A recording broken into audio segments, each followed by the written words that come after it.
Today we're going to work on backbends and inversions.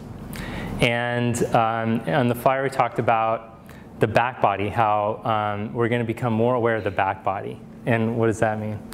So when you first start your yoga practice, before you start practicing conscious movement, we're mostly identify what we can see. So we look down at our feet, we could see our feet, we could see this. So the way that we teach as teachers often to new people, new students in yoga, is that we teach from the front body, and we teach like, okay, so like look at this thing you could see and turn this way, and look, you see this thing. And then so usually the basic postures that we teach are standing postures, like the lateral postures, like, okay, look, side angle, look, you can look at yourself.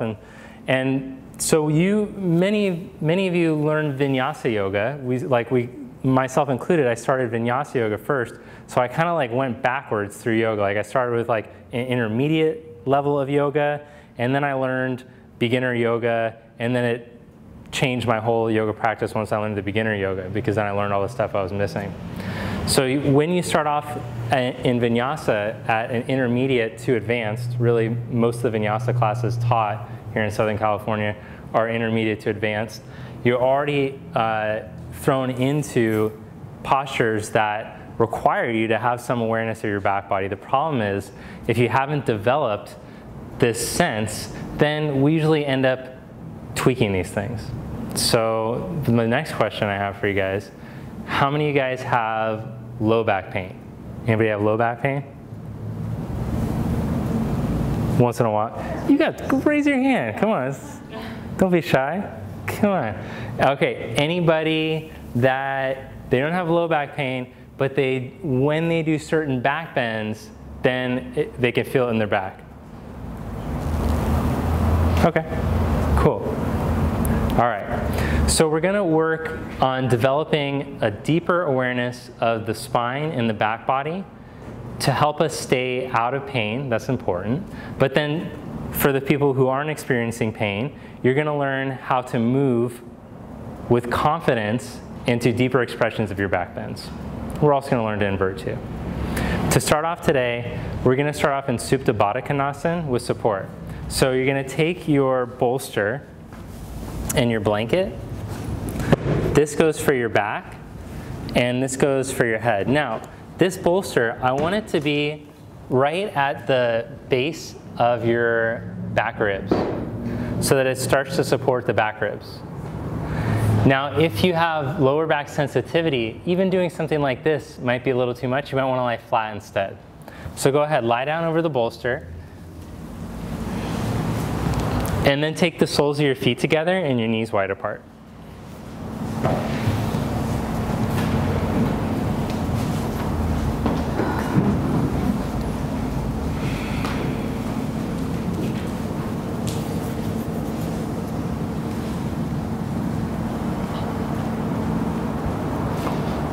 So we're just taking a few moments here to let things settle and to let the body start to relax.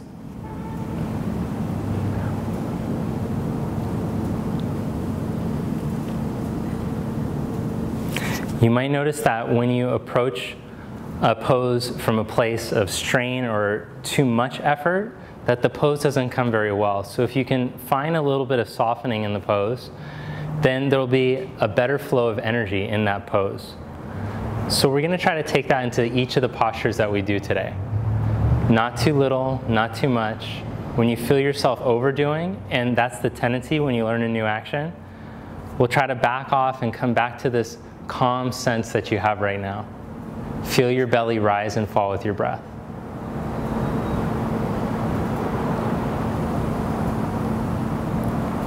Then take your arms up to the ceiling. Grab a hold of your elbows. And slowly let your arms start to fall back overhead.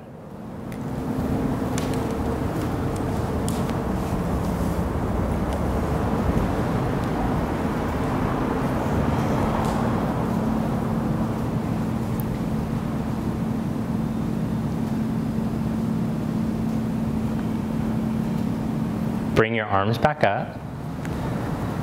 Change the clasp of your elbows. Slowly take your arms back just halfway. When your arms go back, your spine will try to hinge at the places where it changes in its curve direction. So at the top of the lumbar, you might feel that the ribs want to tip up. That's why we always say, like, hey, watch out on your front bottom ribs. Don't let those lift up. So keep that part of your spine long, and then slowly let the arms fall all the way back overhead. Visualize the spine elongating to the top of the lumbar curve, right about where your bottom ribs are. Reach to the hips out of your lower back. Draw the breath all the way down into the bottom of your rib cage. And instead of just feeling the front ribs flare and open up, see if you can open up into the back ribs too.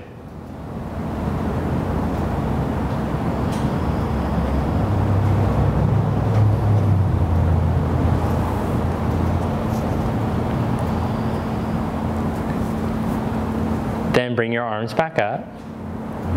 One more variation while we're here. Take your arms up to the ceiling, hook your thumbs, and gently start to pull your thumbs apart. So as you do that, I want you to feel two different things. First, feel your back ribs and your chest start to spread. Back ribs and chest start to spread. And as the elbows straighten, feel your inner arm bones sink into the socket. Now slowly let your arms start to go back halfway. Pause. What's happening at the top of the lumbar curve? What's happening in the back of the neck? Are you crunching in the back of the neck? Keep that free as you slowly let the arms start to go all the way back. Breathe space into the top of the lumbar. Keep the back of the neck free. Keep the elbows straight, and keep feeling the inner arm bone plug into the socket.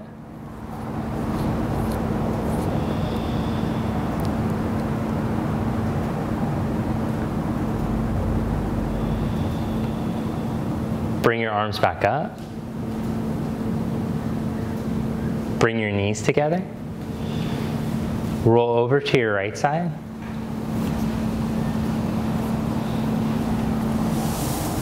Press yourself up to seated and have a seat on the edge of your bolster. You got some water time today? I've been surfing all I know. Been there. Look up here for a moment. Many of us, myself included, we learned to open our chest by contracting in our back body. Do you see how I did that? I just thrusted and gripped my back ribs to do it. So that would be an example of a student that is primarily identified with the front body. Let me open up my chest. Good, that's fine, right? No, because I've completely closed off my back body. When you first come to yoga, you might tend to sit like this. So the teacher will give you an instruction, lift your chest. Once you're neutral, that's enough chest lift. But as very good students, like many of you are, then you go for, okay, I'm really gonna lift. I'm gonna lift my chest so good. Look at, I'm the best chest lifter. And it's because you're good students. I know, I was there too. I want to do the best. Okay, so now sometimes we oversteer. Go a little too far. So let's just find balance. Now put your hands here so that your thumbs come to the back of your bottom ribs and your other fingers come to the front. Now when you breathe in, you should feel that all these ribs get to expand evenly. If you're used to being a chest pusher, then primarily just the front ribs will be used to opening. And then what that does is it creates more back tension. So when you're neutral, you should feel all these back ribs can spread and expand. Now stretch your arms out in front of you. Take a breath, and can you still feel those back ribs expanding? Keep your consciousness there. Now start to raise your arms up halfway. What happened? Did the back ribs start to contract to do it? Well, they have to, your back muscles have to work to hold your arms up, so it's not going to be like jello, it's not going to be hanging. But you should still feel the sense that there's space for movement. There's a firm quality, but you're relaxed enough to where you can breathe. That's what it says in the sutras. Now start to raise the arms all the way, slowly. Can you feel the back ribs still open? To get your arms all the way up, you'll have to take the thoracic spine, your middle upper spine, into extension. So ever so slightly, start to lift the top of your chest a little more, like you did when you were a very good student, and take the arms all the way up. But feel that it's not coming from completely closing the back ribs. You can still breathe into there. Face soft, jaw soft, tongue passive. Can you add the element from the beginning of class where you're just chilling out? Arms straight, send energy through the fingertips. Then bring your arms back down. Change the cross of your legs. So this is what we do in workshops. We just like trip out on raising our arms for half an hour. Okay, take your arms out in front of you. It'll get more interesting, I hope. Slowly start to raise the arms. What's happening in your back body? Now also, what's happening in between your shoulder blades? Are they starting to crunch into your neck? Relax the blades, inner blades out of the neck, and then start to raise the arms up higher. Now as your arms go up, you can't squeeze your blades in because your outer shoulder blade has to move out to the side and up with your arm. So forget about trying to squeeze in. That's something you do when your hands are down at your side. See if you can take the arms up higher. Keep looking for the opening in your back body. Now surrender the groins down, like I put sandbags right there. Breathe. And then bring the hands to your heart and close your eyes.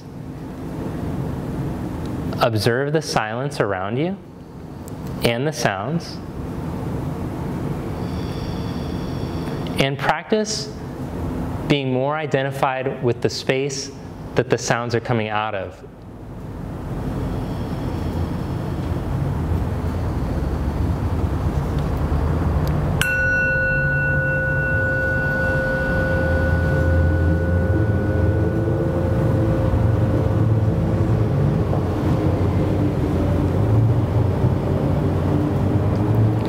When we practice chanting Om, practice listening just as much as you're practicing making the sound.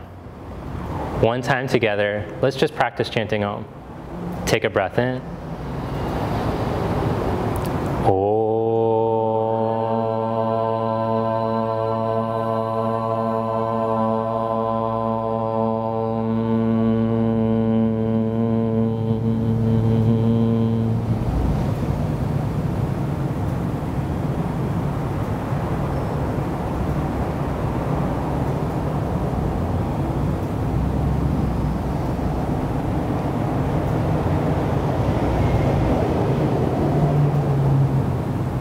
Open your eyes, then place your fingertips in front of you. Press out through your feet like they're pressing into walls. As you press through the feet, you'll feel that there's a certain type of activity that goes on in the legs. The leg muscles turn on. The outer hips might turn on. Feel how that helps to bring energy up through the spine. So whenever we engage, the way the body works through pressure systems and through muscles is that space comes through the spine when you firm in with your outer hips. It turns on your core. Start to crawl the fingers forward halfway. If you go too quick, you'll lose the sensation from your legs. Press out through your feet again. Feel the legs get active, and then feel the spine get long. Isn't that cool how that works? Now, as you soften your belly, your lower belly towards your spine, let that draw up towards your heart, and then start to walk your hands all the way forward.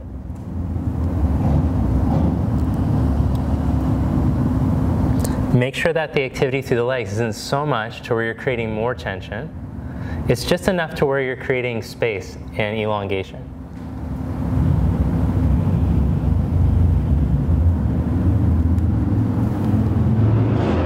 Inhale, come back up.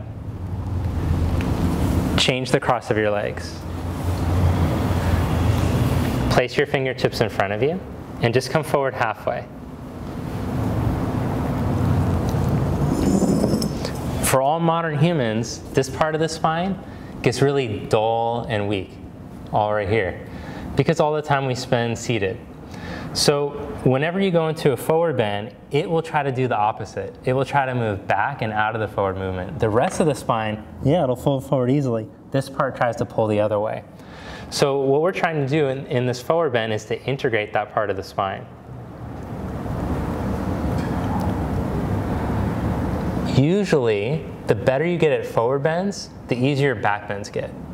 That's why sequentially beginners learn all the forward seated forward bends before they get to learn any back bends. It's like that in the primary series, and it's like that in the introductory series in the book Light on Yoga. Come back up. Good. Now feel the press out through your feet again. The legs turn on, the hips turn on. Feel the spine get upright. And twist to your right.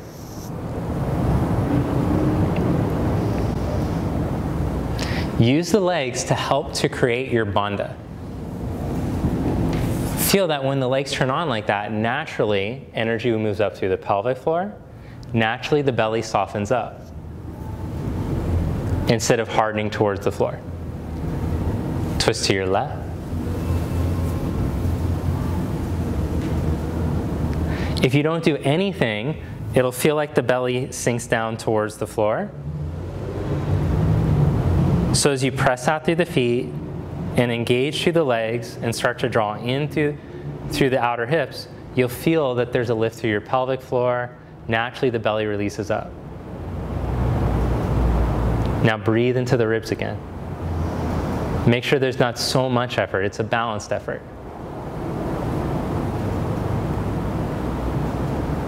Come back to center. All right, now take your block and your blanket, and we're gonna do a little supported back bend.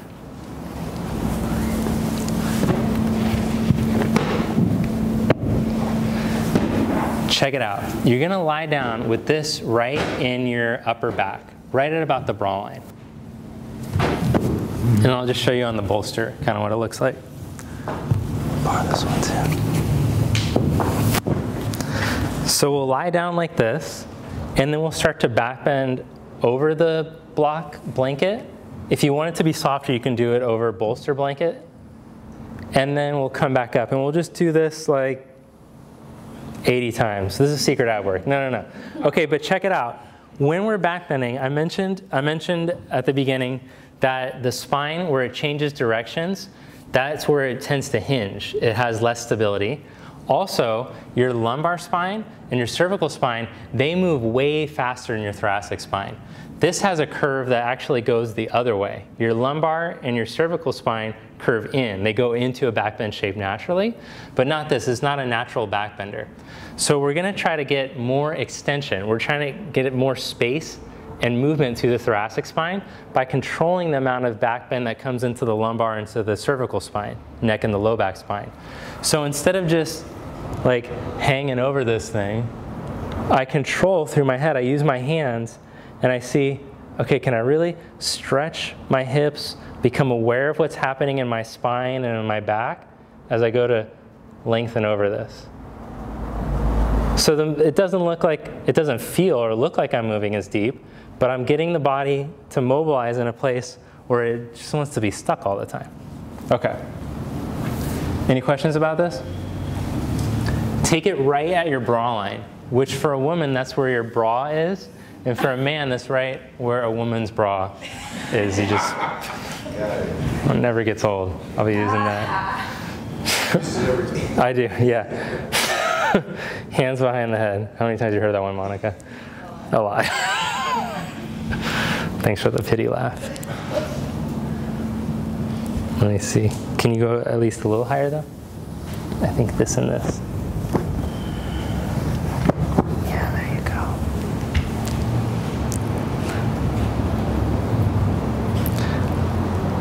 go. Now stretch into your feet. Feel the hips stretch out of the lower back.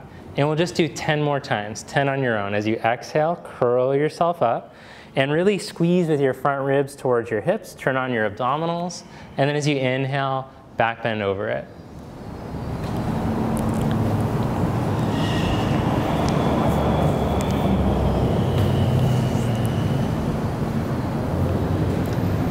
Keep the back of the neck long. Make sure that all the back bend isn't coming into the neck or the lower back.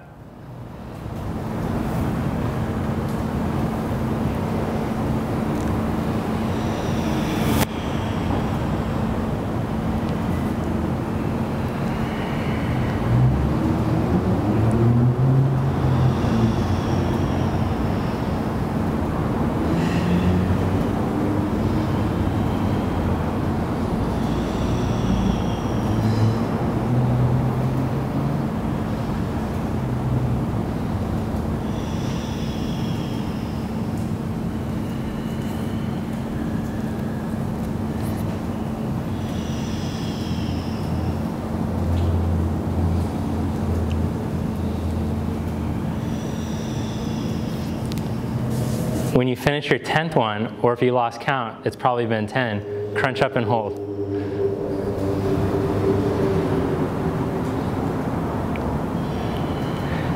Now slide so that the block goes up your back just a little higher. So now it's at the top of the bra line, just at the base of the shoulder blades. And then back bend over it one more time. Now feel as you're back bending over that the shoulder blades are being pressed in to help to open your chest. And then at the very end, let the neck do a little more curve.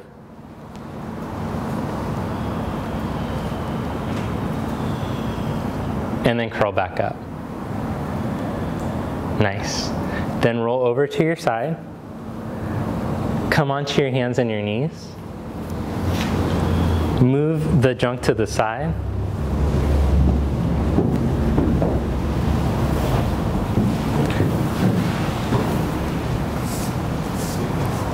Cat-cow.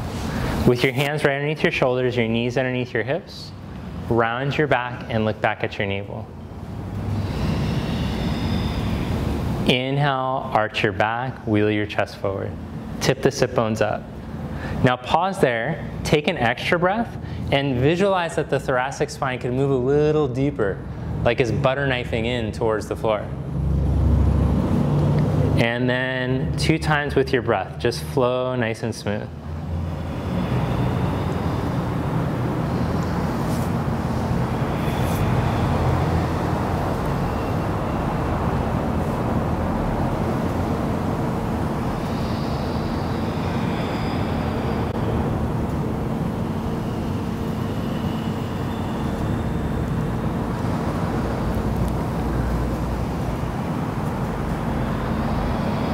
Then come into neutral and step back into your first down dog.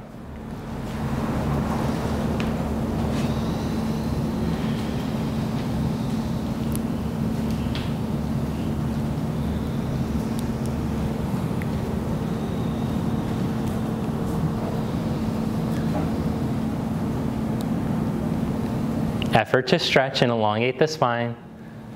Work the legs. Feel the activity of the legs is helping you to lift up and out of your wrists, but not so much effort to where it feels like, it should feel like when you get the pose really well, that there's an infinite quality in the pose. There's an equal amount of space and length. Feel the space across your sacrum, across your back ribs, across your wrist joints, ankle joints. But then feel like all your muscles are starting to stretch and reach and lengthen and work.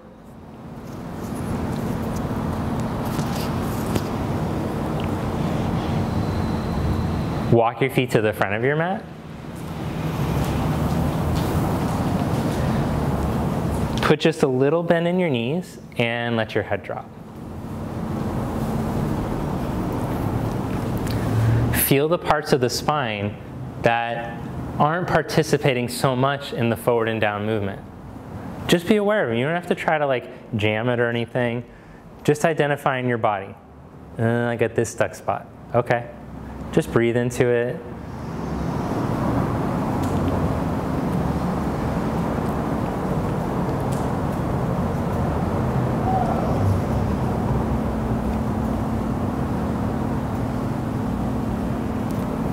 And then slowly roll ourselves up.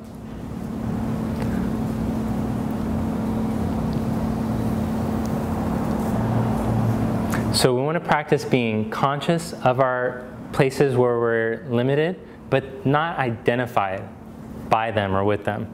So instead of thinking like, oh, I'm this person that has this injury or this limitation, that's not so much where you're trying to get at, but have a realistic view of the body. Okay.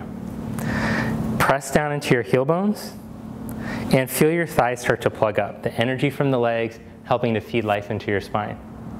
Stretch through your feet. Raise your arms up and overhead, but as you raise your arms up, go slow so you can be aware of what's happening in your back body. I like it. Bring your hands back down and fold forward, sorry, fold forward too. Inhale, make a flat back, elongate your spine. Now put a little bend in your knees for me and see if you can get the spaces in the spine that don't want to move so well to move a little better. Then fold forward again, and that should help you to go more even into the forward fold. Inhale, flat back, elongate. Step back one leg at a time into plank. Hold in your plank, strong core, strong legs.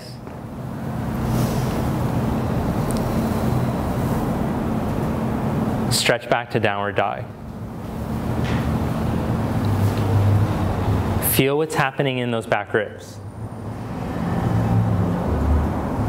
There, yeah, now all these ribs can open up too. And tip your tailbone up a little more, but don't let this shrink. Raise your right leg up from the inner thigh. Stay even across your hands. Shift into plank pose, pull your right knee up to your chest. Lift it up. Pull it up higher. Step your foot up by your right thumb. Lower your back knee down. Pause. Come up on your fingertips. Feel your right thigh bone plug back into the socket. Feel the energy come up through the spine as you do that, and then slowly start to come up. Pretend like the spine is the first thing that's going to come up, and then your arms. So let the spine teach the arms. Let the back ribs teach the arms how to come up.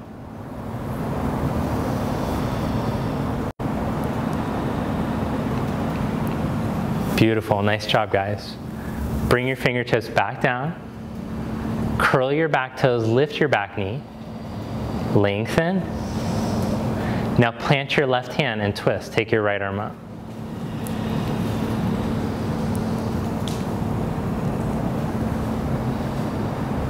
Plug that right thigh bone back into the socket again.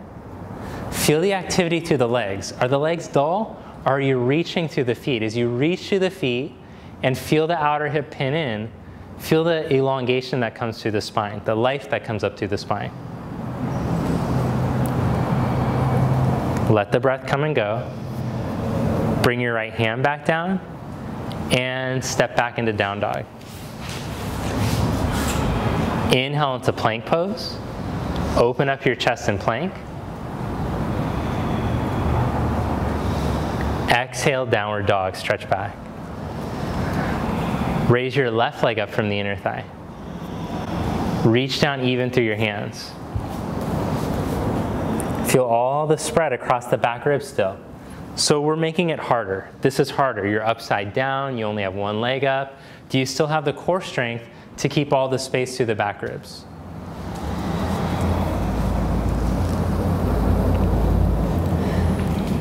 Then shift into plank and pull your knee up. Step your foot lightly up by your thumb. Lower your back knee down. Come up on your fingertips. Let the hips settle towards the floor.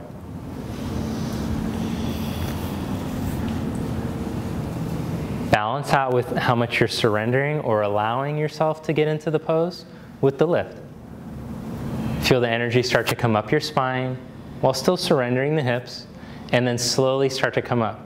Lead with your spine and your chest. Pretend like the spine will come up right first, and that will teach the arms how to come up. The back ribs will also teach the arms.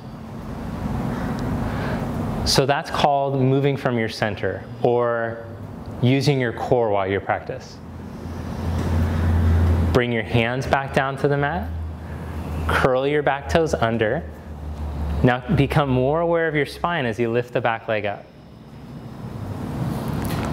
Then plant your right hand, take your left arm up. Many of the instructions that I give you in class on a regular basis are just to get you to become aware of what's happening with your spine. So I say things like, reach out straight out through the midline, lift your chest away from your hips. Those are all just to get you out of the tendency to sink once you're in something. Let the feet evenly root down. The soles of the feet, like they're doing that Shavasana pose at the beginning.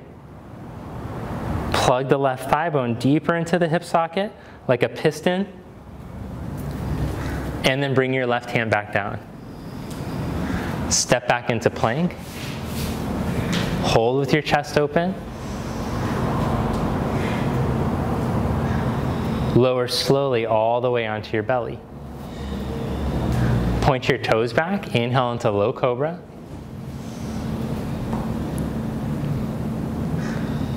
Lower your chest back down. Again, inhale, low cobra. Exhale, lower back down. Press up into plank and stretch back into downward dog. Walk your feet forward to the front of your mat. Inhale, flat back, elongate. Exhale, fold forward. Inhale, come all the way up, raise your arms. Exhale, Samasthiti. Inhale, reach your arms up. Exhale, fold forward. Inhale, flat back. Step back and lower to Chaturanga. Inhale, upward facing dog. Exhale, downward facing dog. Breathe through your nose. Lift your heels up just a tiny bit. Okay, nice. Now pull up through your thighs. Very good. Now, without the hips sinking, let the legs stretch longer, but don't let the hips sink at all. That's way better. Feel all that length that you get that way? Bend your knees and look forward. Step or float up to the front. Inhale, Ardha, flat back. Exhale, fold forward. Inhale, come all the way up, raise your arms. Exhale, Samasthiti. Inhale, reach your arms up. Exhale, fold forward. Inhale, flat back. Step back and lower to Chaturanga. Inhale, upward facing dog. Exhale, down dog.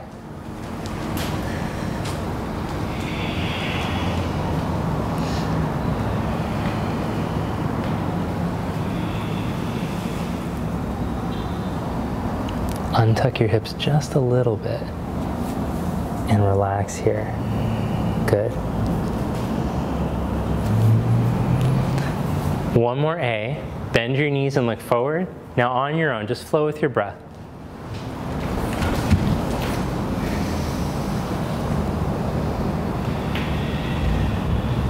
Pay attention to the space between the breath. Feel that there's a little space at the top of the inhalation and at the bottom of the inhalation. You don't have to rush.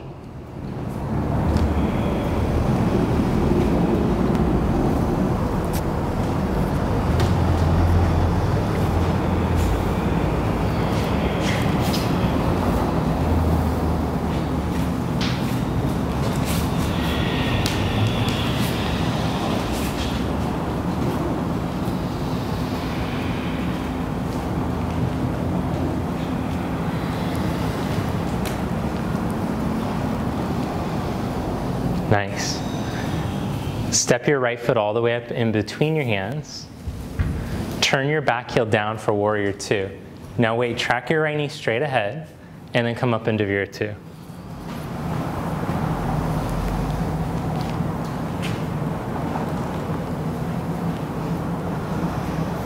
All right, so here's a classic front body pose. We can see everything. Okay, I got my knee, I can look at my knee, I got my knee in the right place. I look at my left foot, I got my left foot in the right place. Pretty mellowed out. Okay. Now let's make it, you've had this baby food for a while.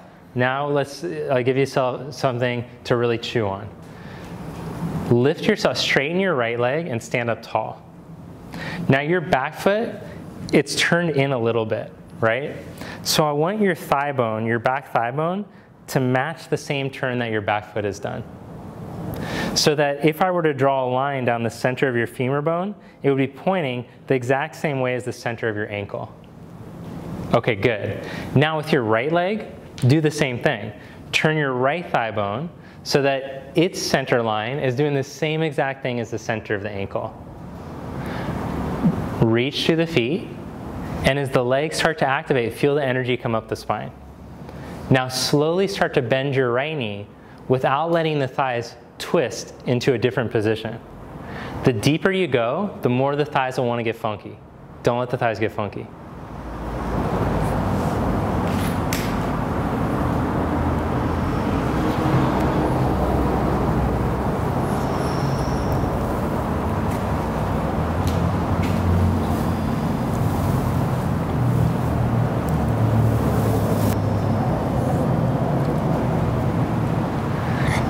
Then feel at the base of your left buttock, it's broad. It's not crunched in, but it's broad.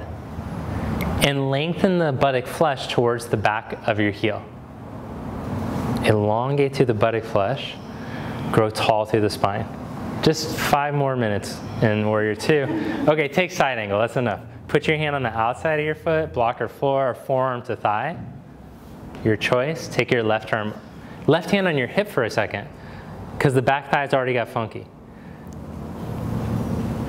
Okay, so you know that front body action. You could turn or you could feel from your back body. Can you feel the base of the buttock broaden, move towards the pinky side, lateral, and, good, Jacqueline. And then lengthen the buttock flesh like it's fastening into your back heel, connecting into your back heel. At the same time, elongate through your spine. Feed the energy up at the same time, which sounds confusing. I'm trying to lengthen down, but I'm going up. Then take your left arm all the way over your ear.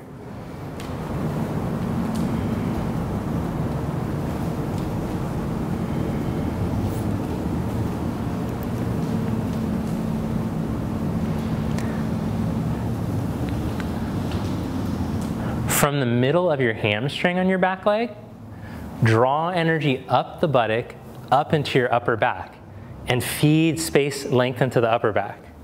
But then at the same time, connect from the middle of your butt into your heel.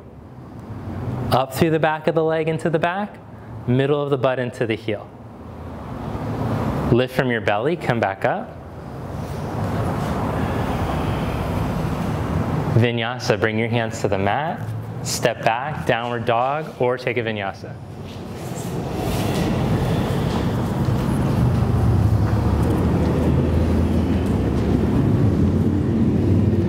Step your left foot for Warrior 2. Come on up.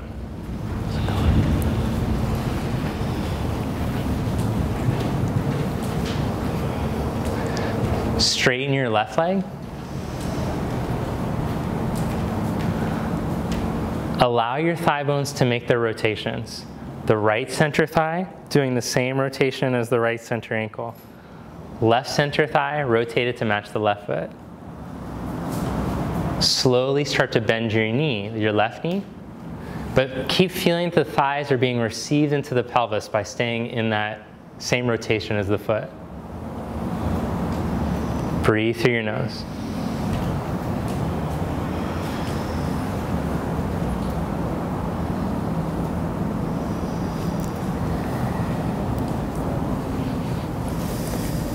Micro bend here. There you go.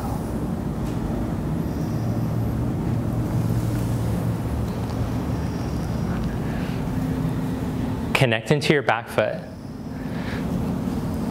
Tip from your pelvis out over your left leg. Place your hand onto the block or onto the floor. Put your right hand on your hip again. Connect into your back foot. And then draw up from the middle of your hamstring up into your back. Feed energy up into the spine. Take your arm all the way over your ear.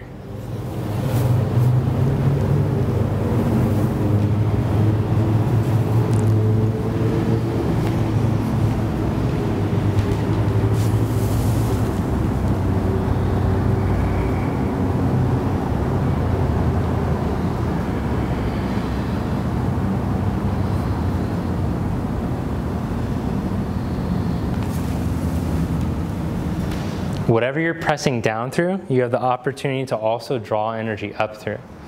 So that's why it's nice to have a press of the left arm, either the forearm into the thigh or the hand pressing into the block. And the more even the contact, the better press you get. That's why many, even advanced people, like to have their hand flat on like a block. Come back up, warrior two.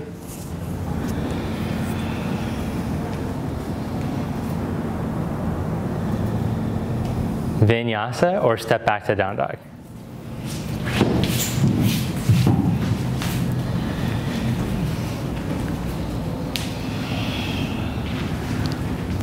Warrior two, step your right foot.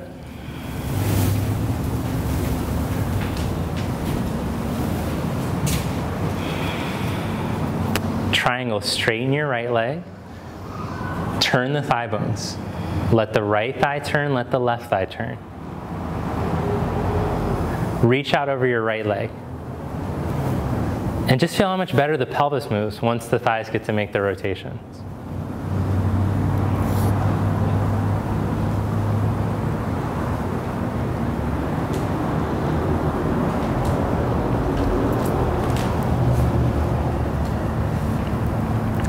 Turn your gaze down towards the floor.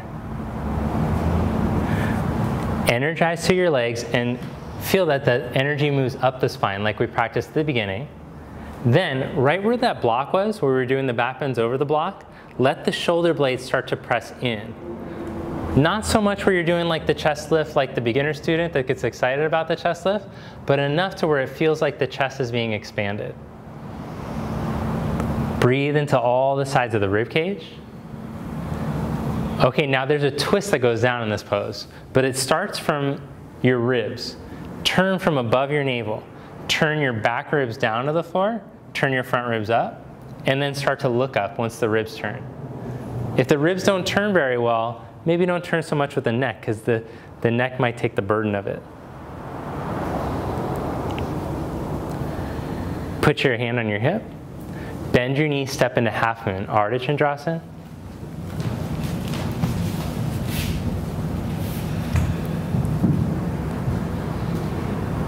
Five breaths here.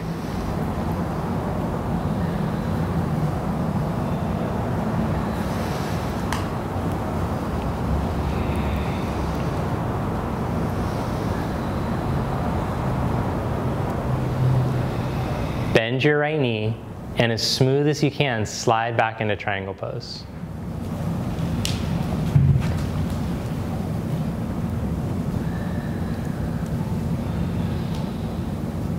Press down through your feet and come back up.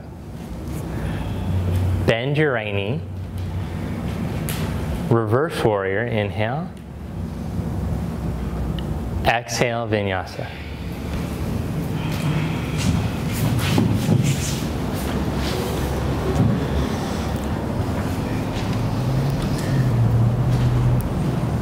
Step your left foot, warrior two. Inhale, come up. Straighten your left leg and let the thighs do their rotations. Then start to reach out over your left leg. Keep feeling the thighs being received into their sockets. All these things that we're working on, these basic postures, I want to see that you're able to do them first in the basic postures before we start to do them in more advanced postures, basically. That's the work.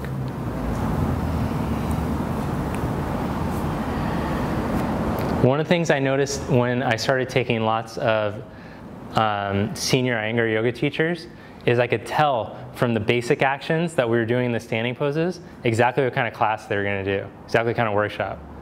So anyways, from the basic actions and standing poses, all the advanced movements can come in yoga.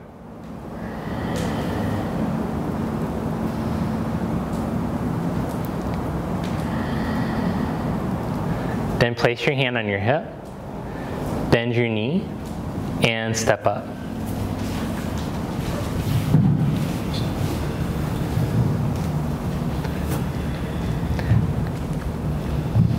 Keep your left toes pointing straight ahead. And now make sure that your left thigh is doing the same turn as your foot.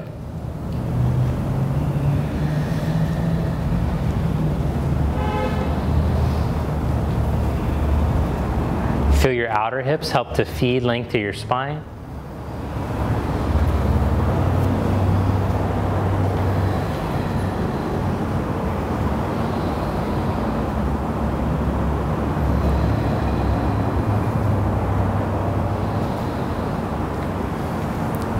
Bend your knee, slide back into triangle.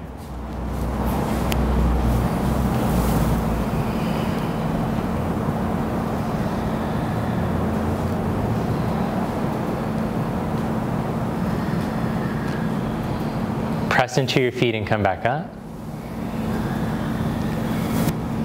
Bend your left knee, reverse warrior, flip your palm and inhale. Vinyasa.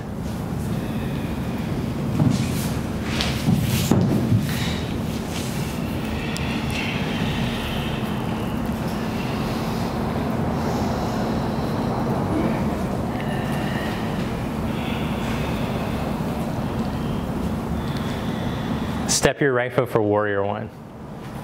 Inhale, reach up.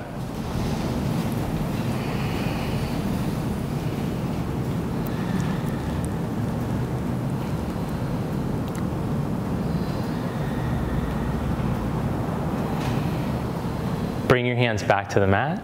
Step back, vinyasa.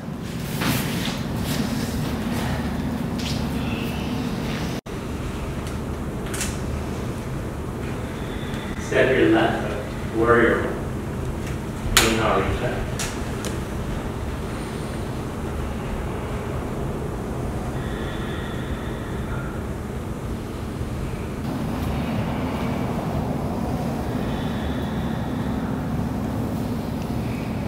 Vinyasa.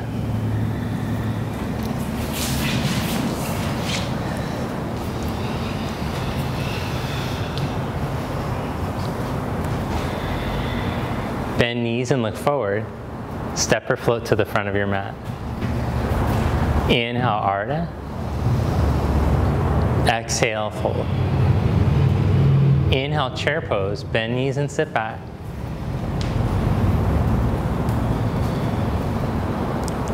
Take your arms forward.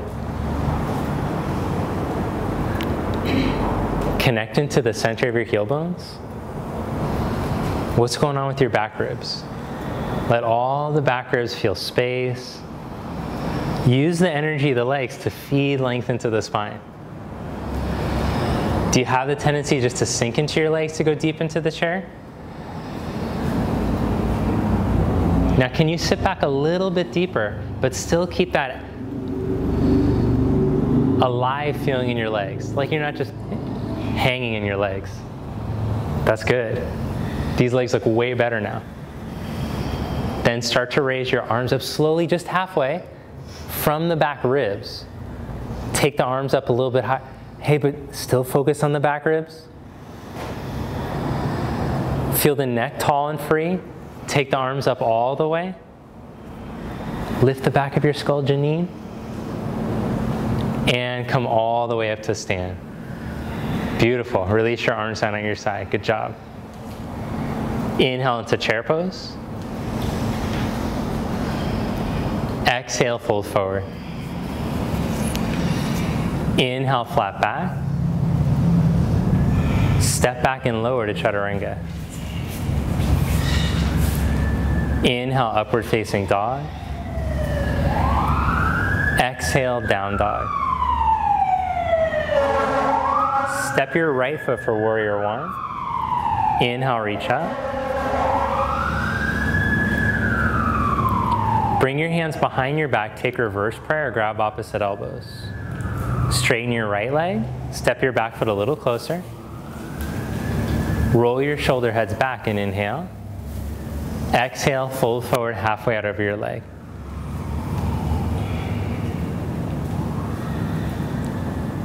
Don't just sink into the legs.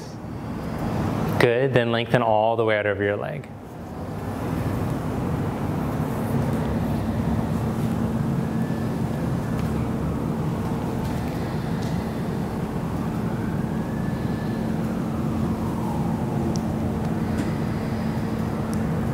Interlock your hands, reach your knuckles up and over.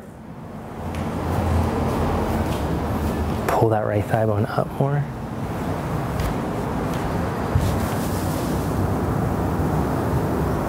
Okay, now pull up here, but don't let this sink. Oh. Draw your blades onto your back more. That's it. Now stretch your knuckles away from your ears. Yeah, that's better. Inhale, come up. Twisted triangle, right hand on your hip. Raise your left arm straight up. Open up through your feet. Let the thighs make the rotations. Now start to turn your chest towards the bathrooms, towards the door you came in from. And then tip from your pelvis, go all the way out. Put your hand down where you like it. Block, floor, what have you. Look down at the floor. Now forget about what you're looking at or where your head's going. I want you to just bring your awareness into your spine and your back body. Feel the entire length of the spine, the legs helping to feed length into the spine, like we started. Remember the places where the spine wants to go dull, where it changes direction. Can you get life through there first? More conscious energy, that's what we're looking for. Now forget about where your eyes go. Stay in your body, start to turn your ribs. So for those of you who've been coming to class this week, we've been alluding to this work. Turn the back ribs to the floor. Like I put my hand at your bra line, start to spin the ribs right there. Now get into the feet again, feel the length of the spine again. Then turn the chest, turn the head all the way. Because the body's turned so much, let the head turn up, then take your arms up. Right arm up. Beth, bring your head a little towards me. There you go.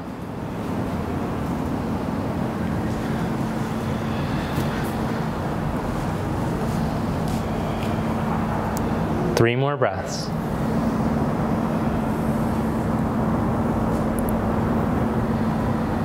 This hip's gone a little too firm. I'm going to move it a little bit that way. Good. And now can you lean back just a little? More, more, more, you're almost there. That's the sweet spot. Standing splits, right hand down, raise your back leg up.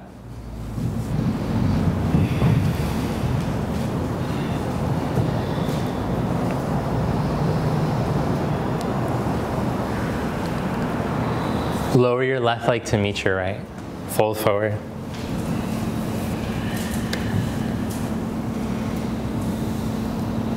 Put a little bend in your knees. Slowly roll yourself up to stand. Stand tall, mountain.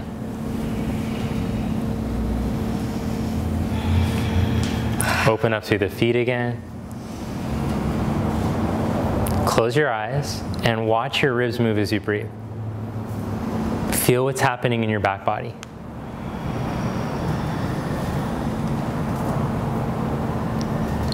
Inhale into chair pose. Keep the back bottom ribs broad as you're sitting in a chair. Don't let them crunch in. Nice. Take your arms forward, straight out in front of you. Cross your right leg up and over your left. Cross your right elbow under.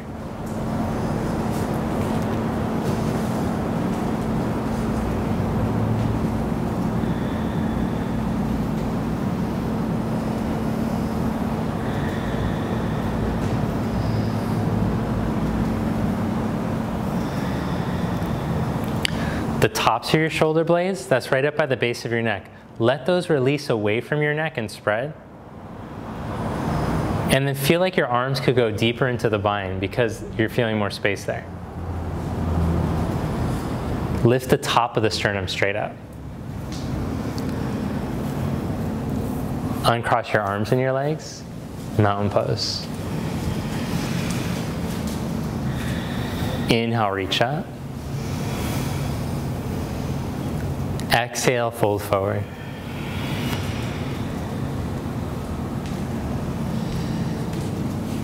Inhale, flat back. Point the inner knee bones towards each other. Good. Step back to down dog or take a vinyasa.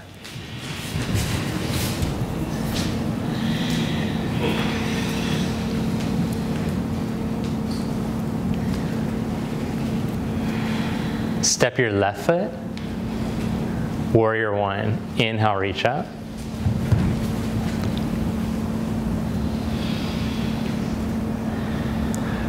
Bring your hands behind your back. Opposite elbows or reverse prayer. Straighten your left leg. Back foot a little closer. And then start to fold forward halfway out over your leg. Let the thighs make the rotations.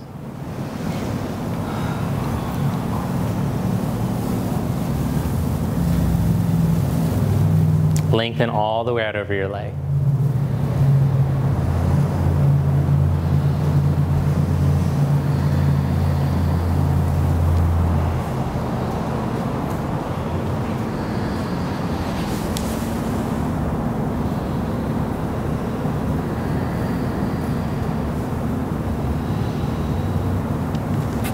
Interlock your hands, reach your knuckles up and over.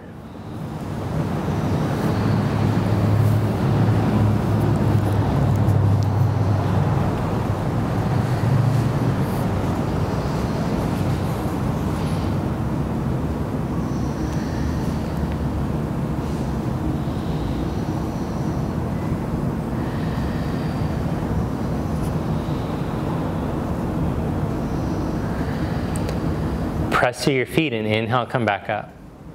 Left hand on your hip, raise your right arm. Reach and twist. Start to turn the ribs. Tip from your pelvis. Once you get your hand down, look down at the floor. Feel your back ribs. Feel the spine and space. And as you improve the quality of how your feet are reaching into the floor, and you feel the activity come up through the legs conscious, feel that the spine can get even longer. Pin the hips in, elongate. Now turn the back ribs all the way down into your right hand. And take your left arm up. Turn your chest, look up.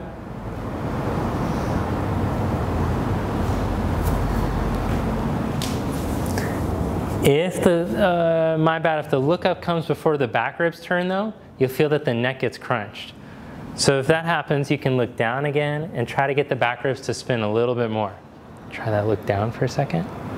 Now reach your sternum forward more. Reach. Good. Now wait, turn this all the way into your hand. Keep going. That's it. And then lean back just a little. Standing splits, nice job. Bring your left hand down, step up.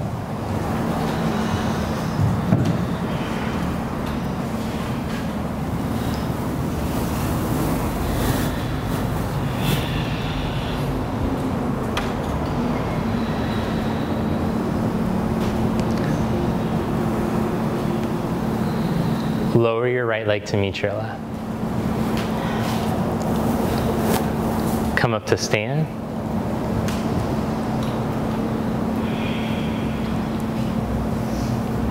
Inhale into chair. Take your arms forward. Cross your left leg up and over your right. Cross your left elbow under.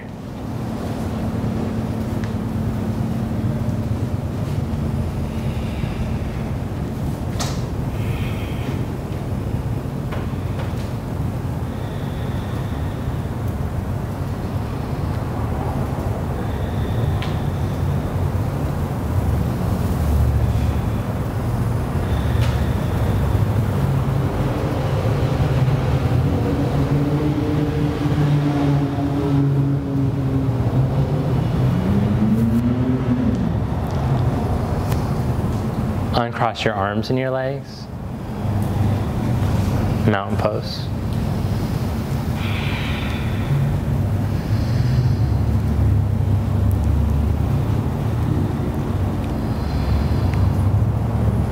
Take your mats to the wall.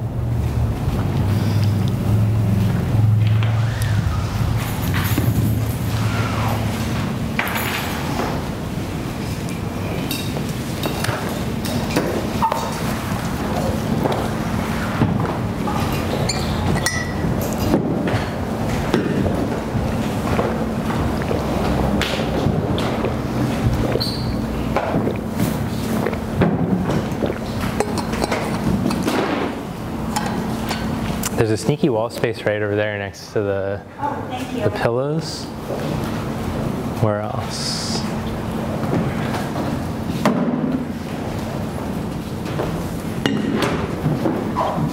Maybe we could fit you in right over here, I think. Okay.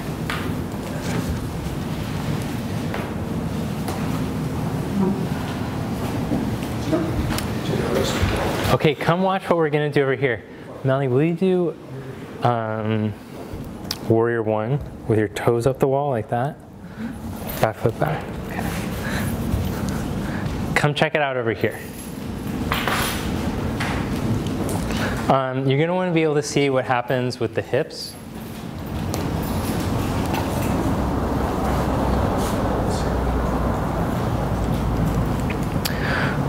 So whatever's happening with the leg is going to teach the hips and eventually the spine what to do. So naturally, I picked Melanie because, like Melanie, I tend to also be a butt clencher. So when I saw Melanie first do her first back bend, I was like, oh, I know what's going on here. I know all about the butt clenching. Okay, so put your hands all the way against the wall. Lean forward a little. Okay, so just coming out of the back bend a little, help to free up things here. The side of her butt is a little less crunched in, and there's a little more space here, just by, of course, by leaning forward out of the back bend a little. But this next action that we're going to focus on today is going to help to really free up the sacrum lower back. So when your thigh turns out, when your side butt clenches in, these muscles right here, these are your external rotators. They're responsible for turning your thighs out. Go ahead, squeeze that muscle for a little bit. And can you feel how your thighs want to twist out when you do that? If you relax them, then the thighs can chill into position. Okay, so I want you to just totally, okay, that's better. Yeah, now we're going to focus on turning the inner groin back towards the wall behind. Good, and that should free her up even a little more. Now, what I'm not asking her to do is to turn her hips towards the wall. Don't think that. I shouldn't even talked about this, sorry. But now I've discussed the elephant in the room. Now we're going to have to talk about it. It's out of the box. So don't try to turn your hips. Just allow the thigh to turn and the hips to receive what happens with the thigh. So there's two different things happening. The base of the buttock is broadening. That's one way you could think of it. The groin, way up here next to the pubic bone, is spinning back that way. Okay, now that we have that, we have freedom for the sacrum low back. Start to bend your knee.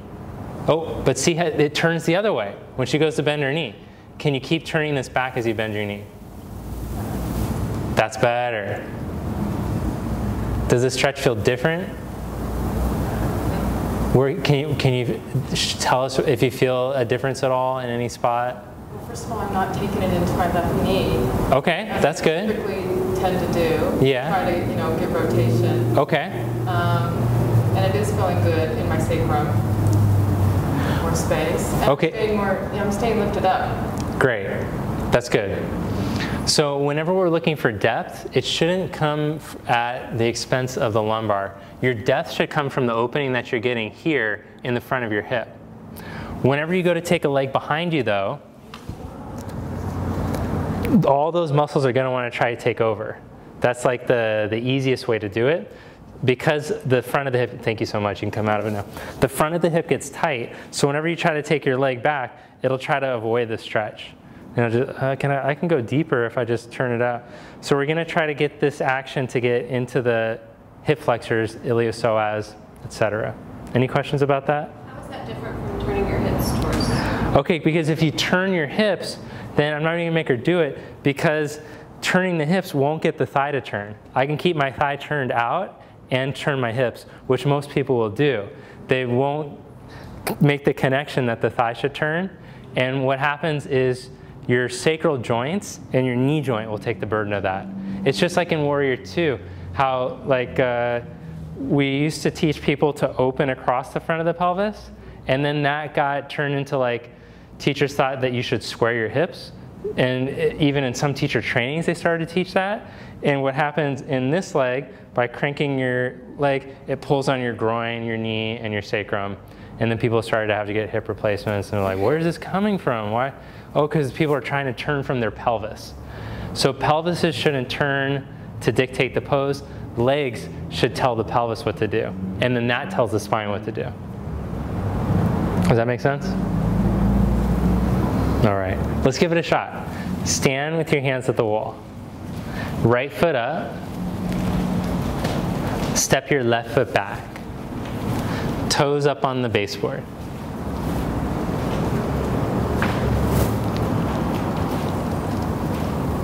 Sorry, what leg back? Left leg back. Right leg forward, left leg back. Now see if you could take your left leg back a little bit further. Nice. Lean your chest towards the wall just a little bit. And visualize now from the inside of your hip bone, where your iliopsoas attaches from the side of your lumbar and then goes through the inside of your hip bone into your leg, like you're getting taller there, and through your lower back ribs, you're getting more space. If you look at your left foot, you want it turned in a little more than halfway, somewhere between 65 and 80 degrees, which, if you didn't bring your protractor, is more than halfway. Halfway between halfway and all the way forward.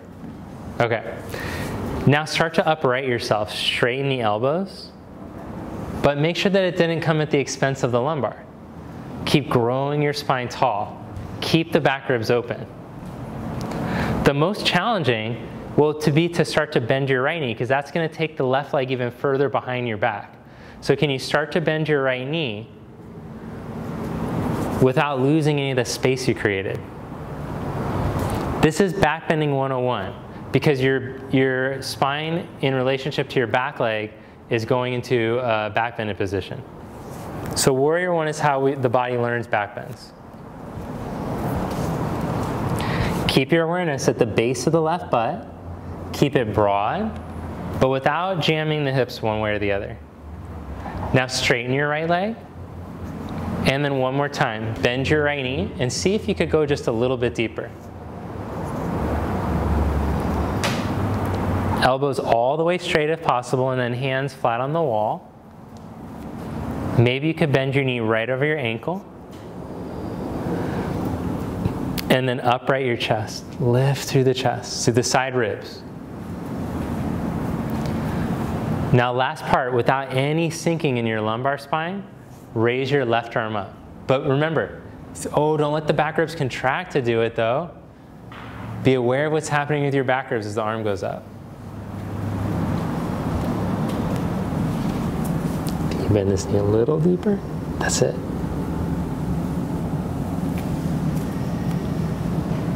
Good, and then the final test, right arm up too. Now start to turn your left ribs forward. Turn more, so there is a twist, but it doesn't come from the pelvis, it comes from the rib cage. And then let's see, could you bend the knee a little deeper? Good, hands back to the wall. Straighten your right leg. Change. Do we love it?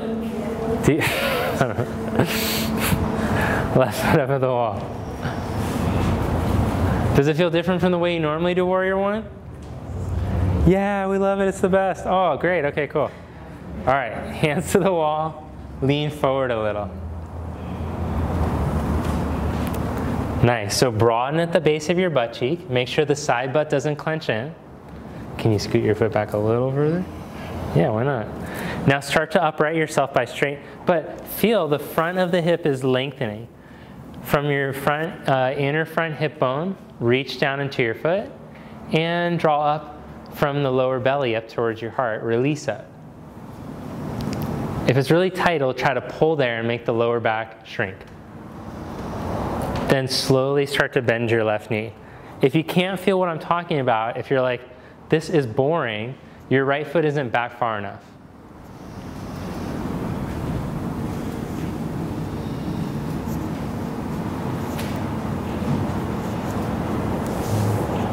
What are they doing? Okay.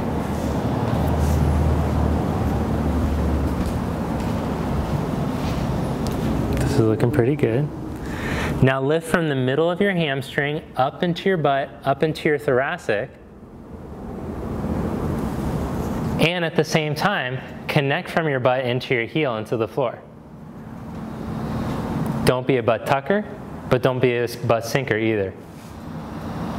Then take your right arm. Oh wait, no, straighten the leg. Did we straighten the leg and then redo? Yeah, straighten the leg. One more time, second chance. Not often do you get a second chance in life, but now you get one. Second chance at warrior one, bend the knee. And what is going on? This one's like... Take your right arm up. Jeez. Like a cattle prod or something over there. Left arm up as well.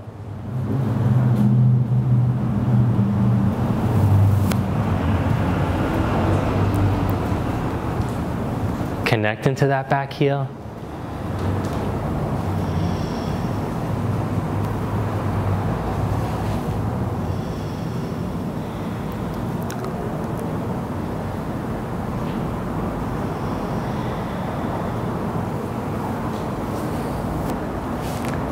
And hands back to the wall. Come back up. Good. Okay, now I just want to show you one thing at the wall. Tell me your name again. Michelle. Michelle, thank you.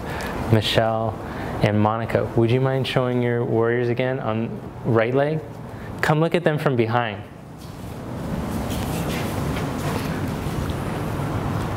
Okay, go ahead whenever you're ready.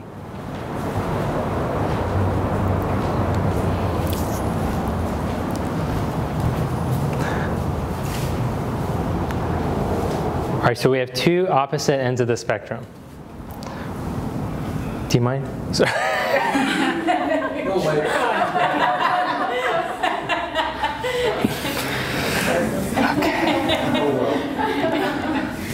Monica, you put your hands down if you like.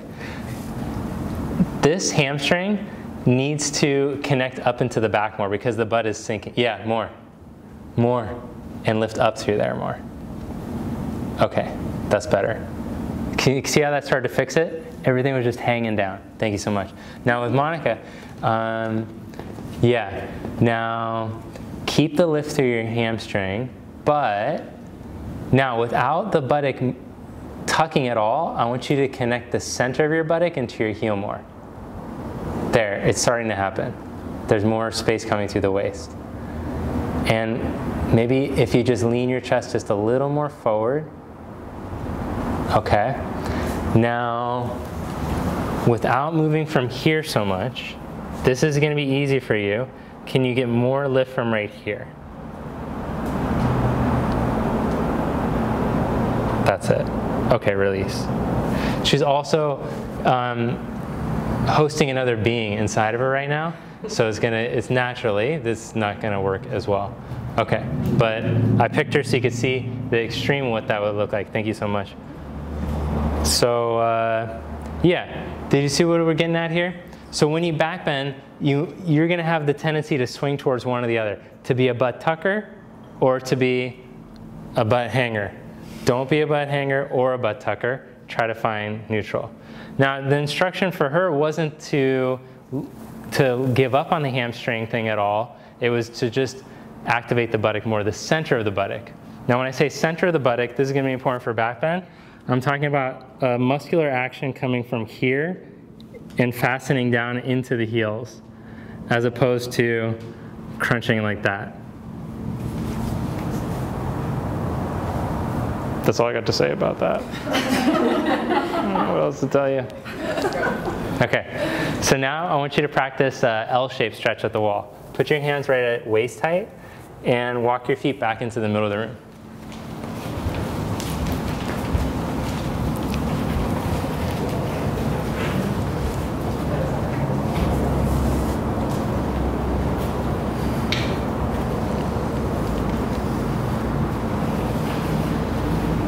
Michelle, hands up a little bit higher.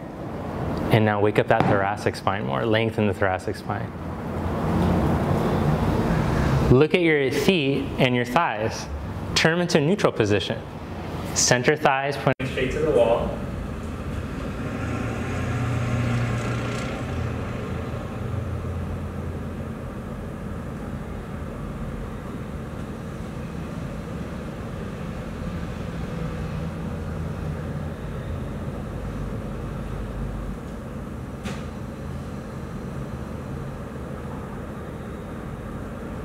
Okay, then walk your feet back towards you. You guys stay for a second. One more demonstration. Check it out.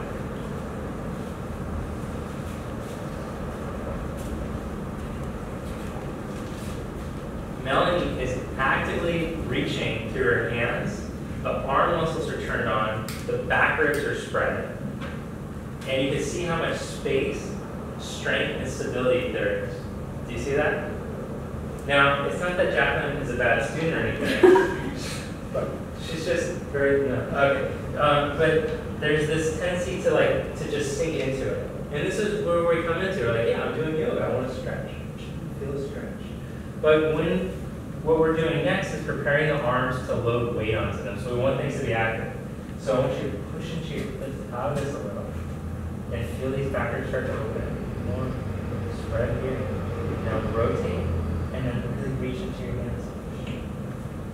Now it shows a little more, like you can see, we have more than Melanie action. So when we go to put our weight in our hands for a handstand, thank you so much, guys. When we go to put our weight into our hands for a handstand, you should be feeling that same spread with the back, push through the hands, not just that you're hanging into it. You hang into it, then wrist, shoulder, neck, they're all at risk to do a handstand like that. So we're going to position ourselves about a leg's distance away from the wall, then step back 1 foot at a time. But each part, you're going to make sure that the hands are just like the hands that you saw here, the hands and the arms, active arms. Okay, so measure yourself about a leg's distance away from the wall. Get the hands down. If you don't go all the way up today, I don't care. What I'm interested in seeing is that you're now developing the awareness of how to activate your arms while being in touch with your back body, like we learned in the beginning. So even if you only do what I did, just stepping 1 foot back to the wall, that's fine. If you can step both feet up at hip height, that's cool too. If once you're up and you haven't sank into your flexibility, then you might want to try to take one leg up. Nice spread back ribs, strong reach through the arms. Good, Michelle, that's it. And then change legs.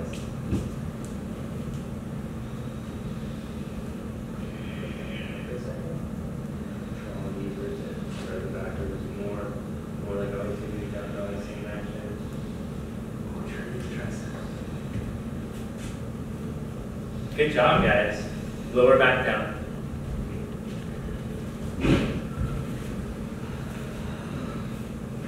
Very nice. Okay, the next thing that I want to teach you about inversions is that the more active your legs are, the easier it will be to go up and balance. So just like we learned in our standing poses, even how we started in the seated poses, legs lazy, less movement, less energy in the spine. Legs reaching, aware, active, you can feel the spine move so much better. So it's like that whenever you go to do an inversion. If you're focused, conscious energy to the whole body, legs active reaching, then the inversion will come much better. So there's two ways you can do this. You can put a block in between your thighs and squeeze in and go up, or you can have a partner insert the block for you once you go up. And that can be a little, who was it, Janine Lee show, the handstand? With the block, we'll just do it at the wall. Just scoot your mat over just a little bit. When he's going.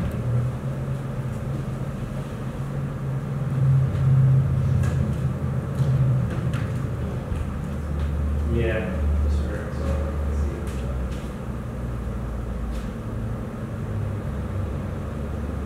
Try to come 1 foot off. Well, that's pretty good today. You did great. You're practicing. All right, so first thing, once you get the block between your thighs, you'll try to turn the thighs into neutral and then squeeze up.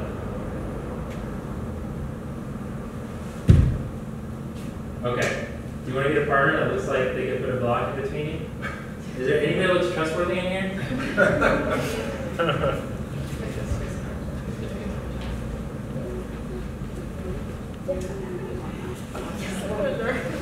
Now, if you don't want to practice going all the way up, you're not there yet, don't push it today. If you got a weird wrist or shoulder thing going on, you can just help the other person. You don't have to go all the way up.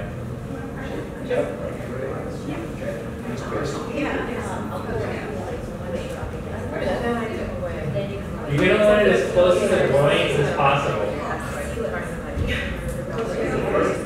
Yeah, put that block. Don't be shy.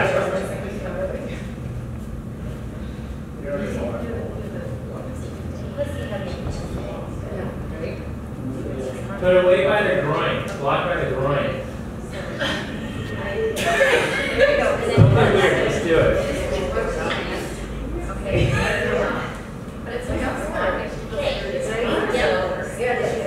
So then, is it this? No.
have someone put their hand there for you to squeeze, but I wanted you to see the block one. Slowly come down. I wanted you to see the block one so that you could know how to get that same feeling at home on your own or in class. And the reason why I teach this one with the block is because this is the way that I learned to be able to balance, is by going up to the block, by approaching the wall and doing the bunny hop movement. We're going to learn for Shirshasa next. And then practicing with the block just gave me the lift. Gave me the confidence so I could start to scoot away from the wall. And then I was like, I don't need the block anymore, I can just do it. And so that's really how I learned it. So I feel like that is, if it worked for me, and I suck at yoga, then maybe it could work for you too. So next we're going to practice headstand, our next inversion on the menu. And when we practice headstand today, I want us to do the little walk in and then pull the knees in thing. Beth, do you want to show since we've been practicing? Do you mind? Okay. I'm going to be against the wall, in between the wall, you and the wall. All right, so to do this one, you'll set yourself up. If you need a wall, you'll set yourself up close to the wall, but not all the way against it, so that your hips have room to go past your shoulders.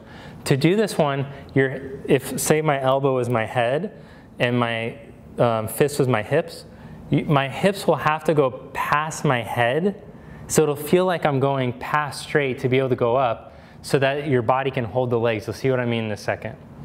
All right, so she lowers the crown of the head down, which I'll explain to you how to find in a second. The elbows are right in line with the shoulders. The center of the forearm is pressing down into the mat. From the elbow all the way to the wrist, it's even. Now also the back of her neck, there's space there if you come look from the sides. She's keeping her shoulder blades away from her neck. When your arms go up, the tendency is for the neck to go like mine is. But you've trained yourself by practicing yoga for a while how to have space for your neck when your arms are over your head. And we learned with the back ribs how to do that today, so that's nice. Okay, go ahead, curl your toes, and then start to walk in. Now as she's walking in, she's keeping that lifted, she's keeping the space there, and then she's gonna practice taking the hips past where they should go, or past straight, and then knees into the chest. Both knees into the chest. And then heels to butt, then knees up to the ceiling, and then legs straight up. Oh, she fixes the blades.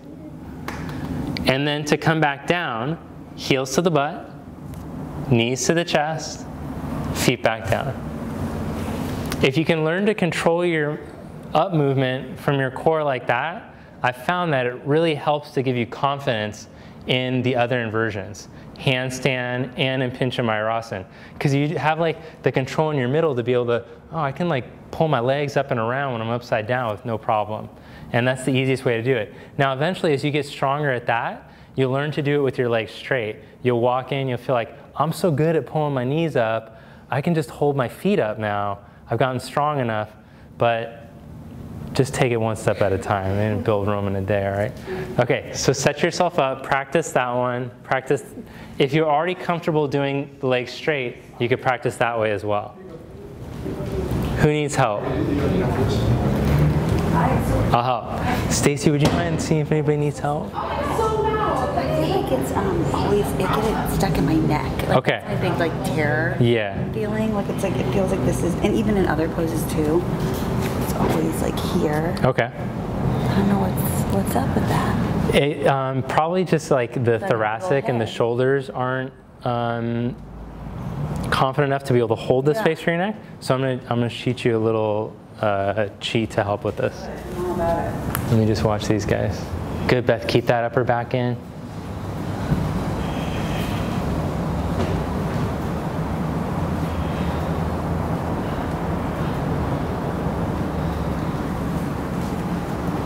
Okay, set your knuckles up right up against the wall. Okay. Now turn your thighs. Imagine someone had their little fist in between your thighs and you're squeezing and reaching with your legs. These look so good. Whenever you're ready, come down. Okay. Now place the crown of your head down, the highest point of your head, and interlock your hands. Then bring the elbows in under your shoulders. Good. Now curl your toes, lift your knees, and start to walk up. Good, and hold there. Bring the elbows in just a little bit more.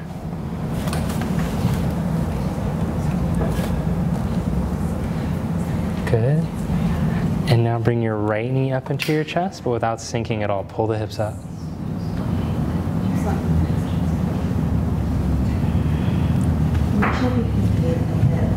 What's that?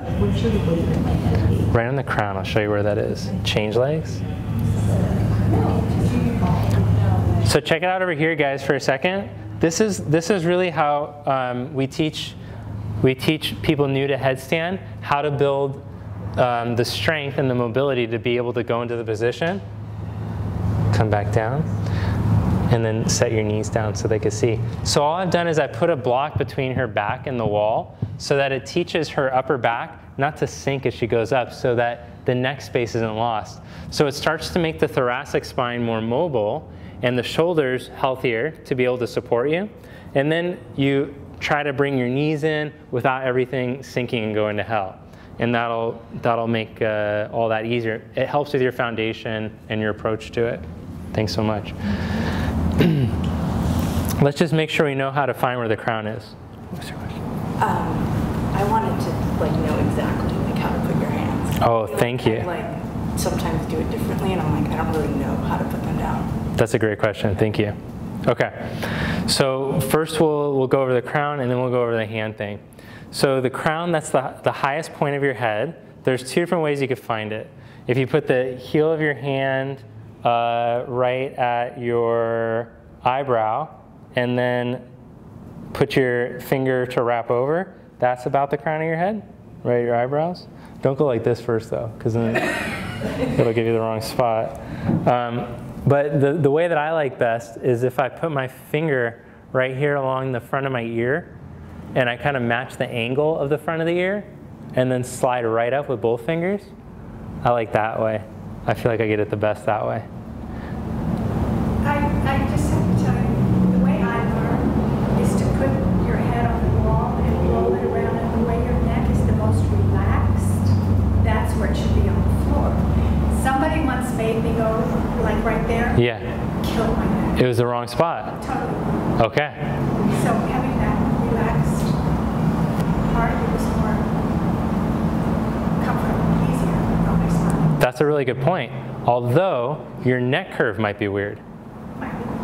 That could be, but I like where you're going with this. So all these rules, these don't work for everybody because not everybody's neck is shaped the same. Like we should all have like a curve of the neck that looks like that, but some people don't have any curve. Some people have a reverse curve. So being on the crown of the head might not feel completely right. So yeah, what I usually do, I go for a similar thing.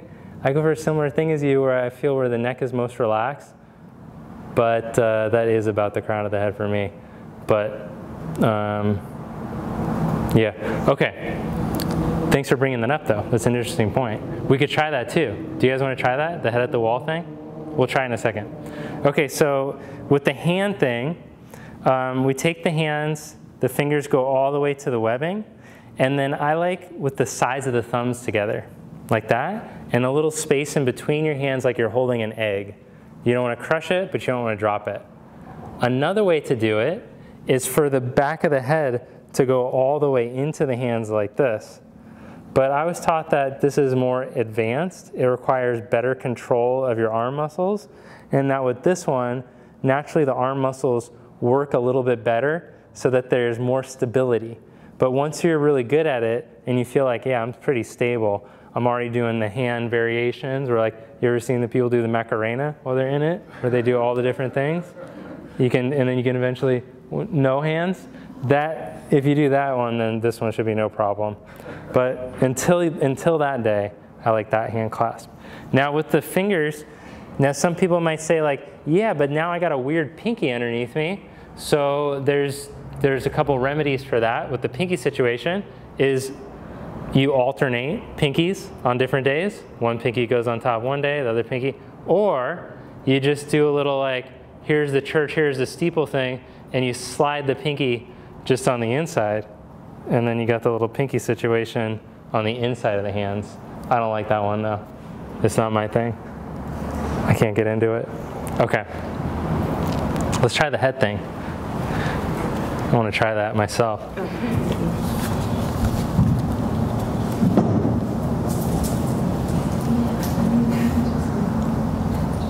Lean your head into the wall, tilt your chin one way, tilt your chin, go to the place where you feel like it's totally relaxed. And then come back up. Is that the same spot as the crown for you? But what if you have really bad forward head carriage all the time?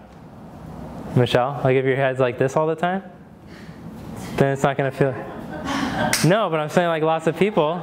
They should be doing it. That's true. They should not be doing a headstand. That's a very, which leads me to my next point. No, you guys are pretty legit. Okay, yeah.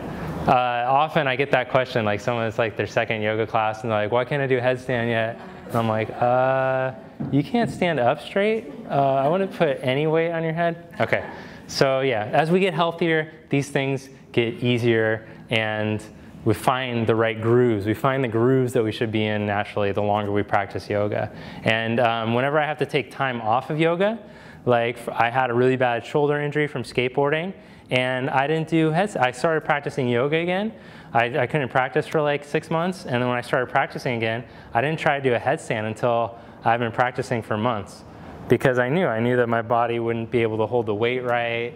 And it takes like regular practice to be able to do a headstand. It's not something you just throw yourself into. Lie down on your belly with your head pointing to the middle of the room.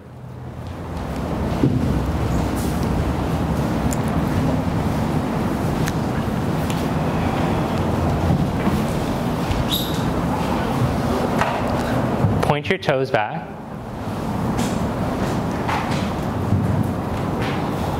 Slide your hands back by your side ribs for up dog position.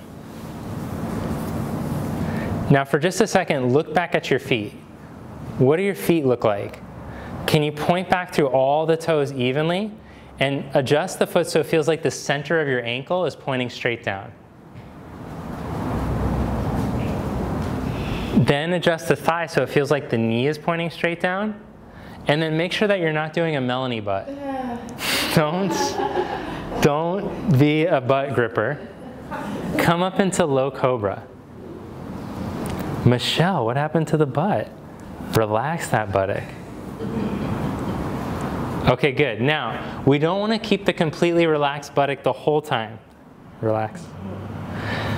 So now let's add the Monica action, which was where you firmed the middle buttock and you firmed the hamstring.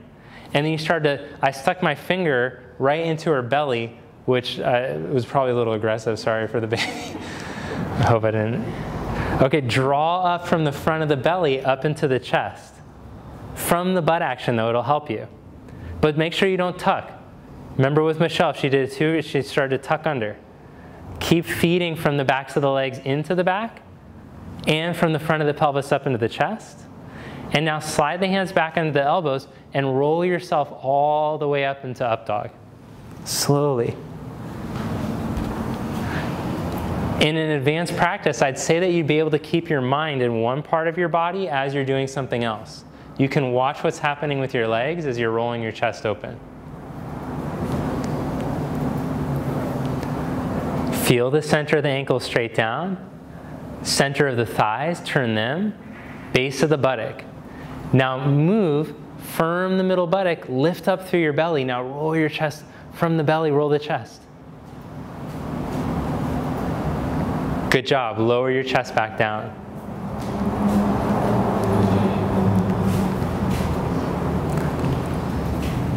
Then check it out over here. When my shoulder blades, these things, they sit on my back like this. When my shoulder blades move away from each other and up towards the ceiling, then my shoulder heads sink down. When you push with your hands aggressively, the tendency of any body is for the shoulders to do this. Right? If you thought about it, if someone was like, hey, help me push my car, you wouldn't be like, okay, just a moment. You're like, let me hunker down and get into that push. So we send that energy a little bit into our up dog. But in yoga, we want to like practice like, yeah, like I'm doing effort, but it's a surrendered effort or a balanced effort. So when you're coming up into your up dog, try not to push with the shoulders so much. Instead, lead with your chest. Roll your chest through and let the blades roll onto the back when you do it. Try it one more time. Bring your hands into position. And then roll through into upward facing dog. Oh, Beth, keep those thighs turned. That's it. Now roll those shoulder heads. In fact, check it out over here. Sink into your shoulders just an inch, and then roll the chest forward and up. That's better. Nice. Now energize through the legs. Draw up through the belly. And then stretch back to downward facing dog. Take your heels against the wall. Take your left leg up the wall.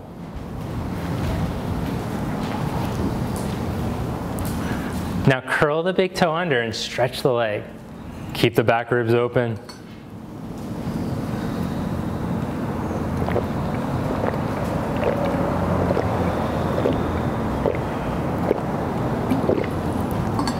Stretch that leg.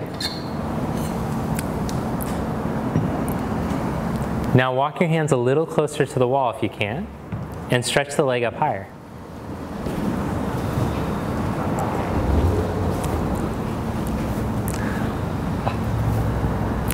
Hop forward with your right foot about 2 feet and slide your left knee down to where the wall meets the floor. Keep the toes pointing up. Careful of the wall burn. Eventually it's going to look like what Janine's doing over here. Except if your quads are really tight, you'll just have your hands on the floor. King Arthur.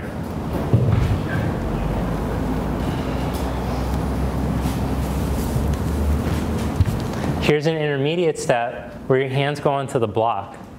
Does anybody need block?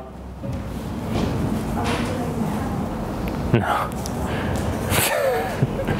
I hate that too. Hate is a strong word. I just like it. No, I just like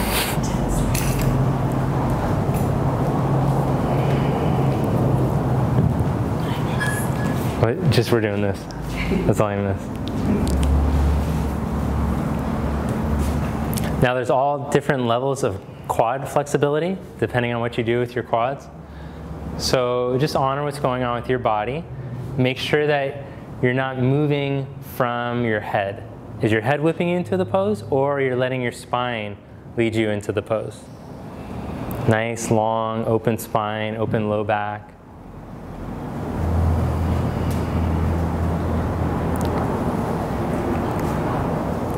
Release that one and stretch back into down dog. Heels on the baseboard.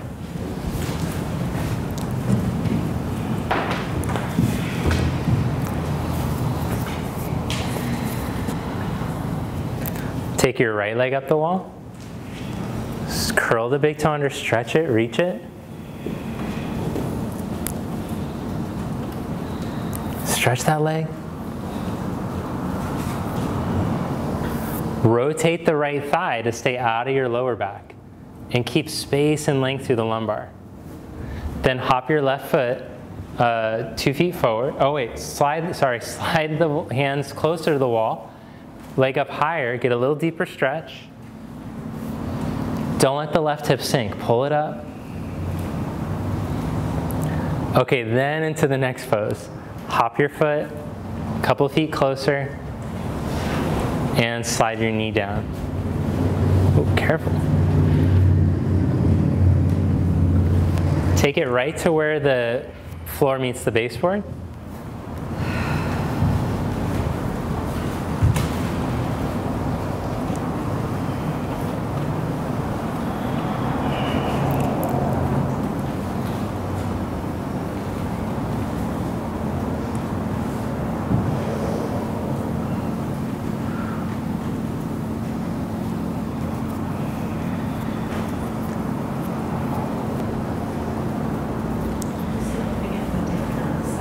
It's a little different, yeah. There's definitely two sides.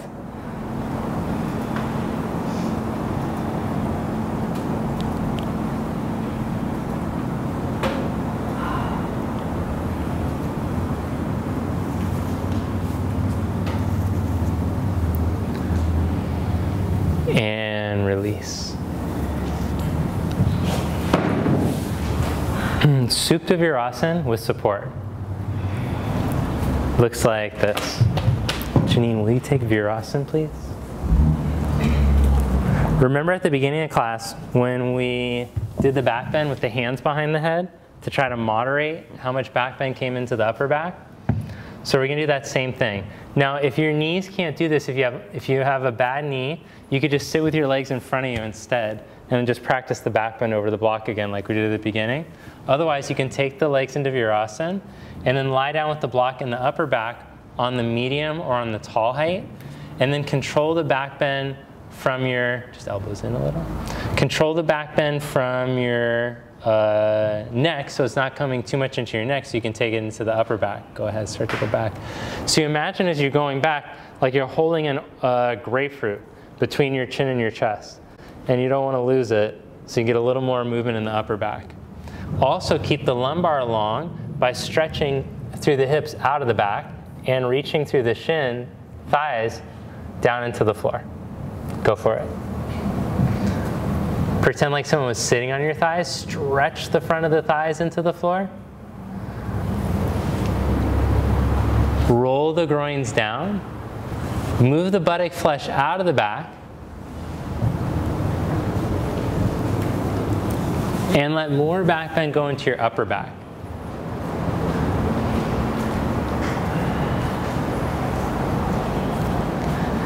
If it feels like it hurts your knee, that's usually a sign that you're hurting your knee. And you should come out of it and then do the other one. That one's a great step too, just on your hands like that. That's a great one to work on. If you can only go back onto your hands instead of the block, that's cool too.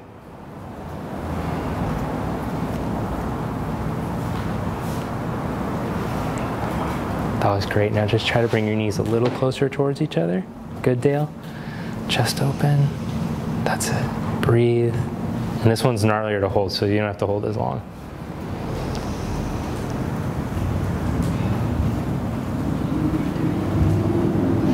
Good, Lord. Bring these knees in. Not feet, just knees.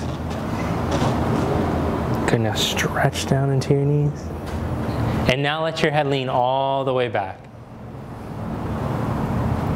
Pez dispenser your neck. And come back up. Lie on your belly.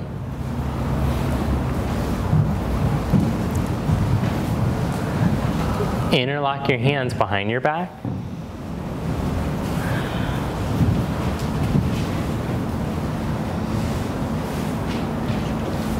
Inhale, Shalabhasana.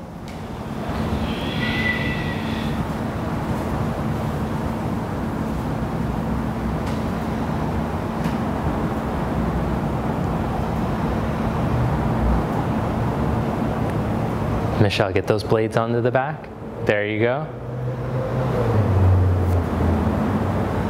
Dale, more shoulder blades on the back. Yeah, roll the front of the shoulders, you got it. Now stretch those knuckles. Lower yourself down, rest one cheek on the mat.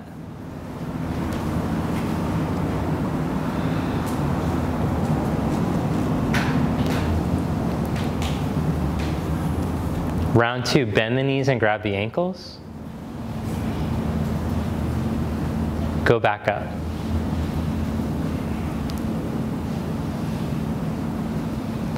If it's too much, just go with the hands interlocked.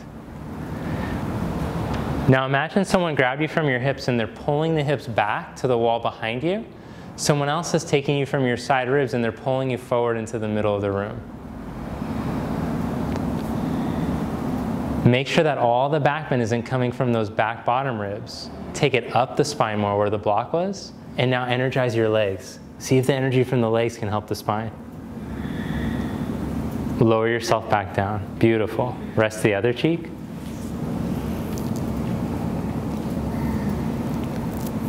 Upward facing dog. Inhale.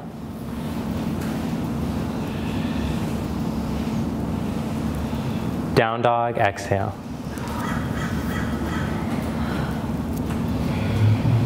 Hop through to seated. Lie down onto your back. Bring your heels close to your buttock, feet hip distance apart. Set up your hands for Urdhva Dhanurasana. Take your head close to the wall so that the hands can go against the wall eventually. Take your head all the way up against the wall. Heck, why not? Now position your hands for Urdhva Dhanurasana. hands on the floor. Turn the elbows in so they're pointing straight back to the wall. Now, like headstand arms, let the inner arms drop into the socket so there's space for your neck. Then lift your hips up.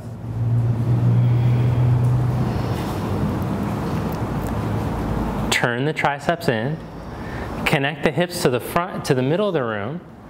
Reach your side chest towards the back wall, towards the wall behind you.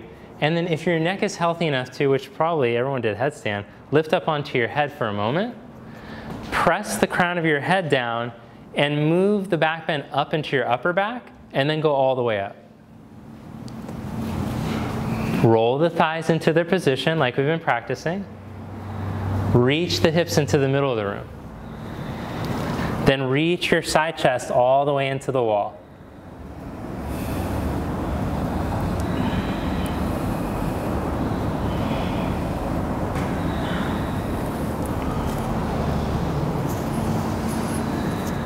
And lower yourself back down.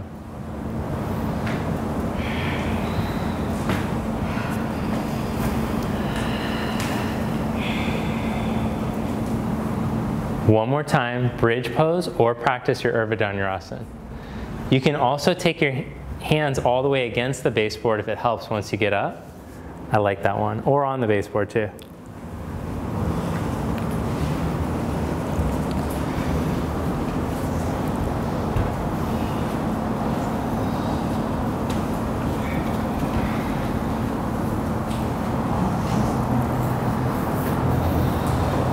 Yeah, just like that.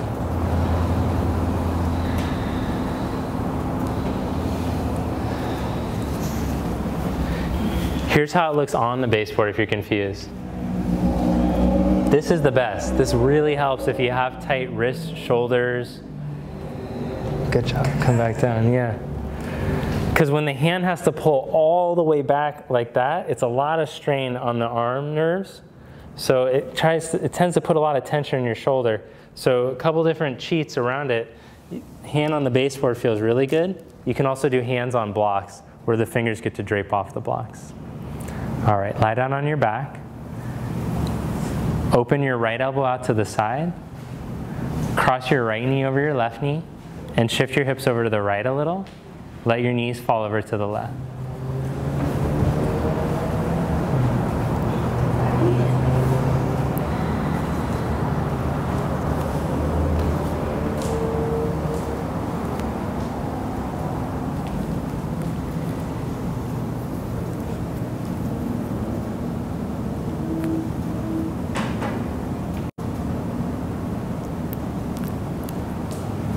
Change sides.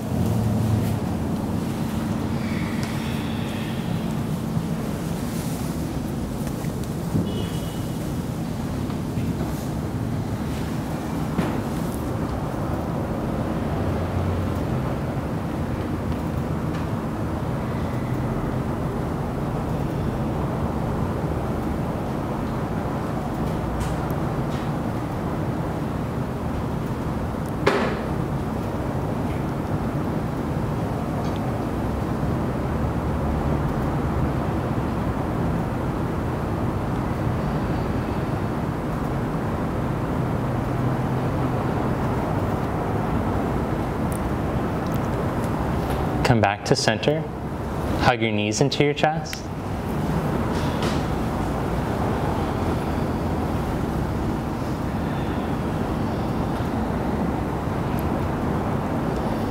And then take legs up the wall for Shavasana.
Bend your knees.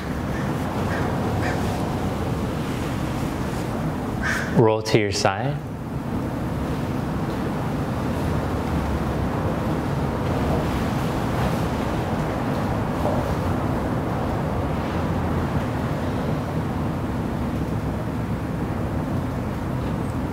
Press up to seated.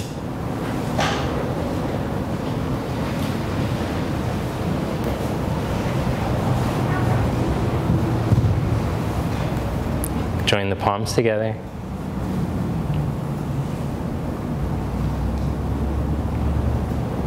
Namaste.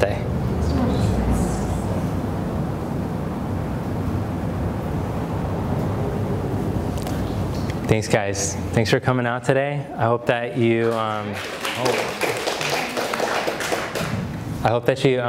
learned some fundamentals, and that it will help to give you more awareness in your practice. So whenever I teach workshops, I'm not so much like a trick workshop teacher, like tricks to make this easier.